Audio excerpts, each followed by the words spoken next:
అమ్మ చేసే మొత్తం అన్ని వంటల్లోకి నీ ఫేవరెట్ ఏంటి అని అడిగితే నాకు చేపల కూర అని చెప్తాను. ఎందుకంటే మా అమ్మ అన్ని కర్రీస్ మొత్తం వంటలు, పచ్చళ్ళు, పిండి వంటలు అన్నీ చాలా చాలా బాగా చేస్తది. బట్ అన్నిట్లికల్లా స్పెషల్ చాలా ఐటెమ్స్ ఉన్నాయి. బట్ అన్నిటికన్నా ఇది ఒక 1% ఎక్కువ అని చెప్పొచ్చు. చేపల కూర చాలా అంటే చాలా బాగా చేస్తది. మా సైడ్ చాలా ఫేమస్. ఇంకా ఫిష్ మాకు కూడా ఫ్రెష్‌గా దొరుకుతదనమాట. చిన్నప్పుడైతే ఈ కర్రీకి ఒక స్పెషల్ అట్మాస్ఫియర్ క్రియేట్ అయ్యేదనమాట. ఆ రోజు సండే ఫిష్ కర్రీ చేసిందంటే ఇంకా మొత్తం మేము మా అమ్మ చుట్టూరునే తిరిగేవాళ్ళం. మా అమ్మ కర్రీ ఎలా చేస్తుంది, ఇంకా ఆ చేప క్లీనింగ్ చేస్తారు కదా, ఇప్పుడైతే ఎవరు చేయట్లేదు. నా చిన్నప్పుడు మా అమ్మ చేసినప్పుడు ఏంటంటే లోపల ఒకటి బుడగలా వస్తుందన్నమాట.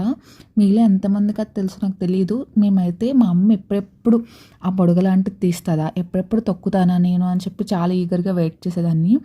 అండ్ చేపల కూరలో మస్ట్ అండ్ షుడ్ ఏంటి అంటే నేనైతే పచ్చిమిరపకాయలు, బెండకాయ అండ్ మామిడికాయ ఈ 3 అని చెప్తాను.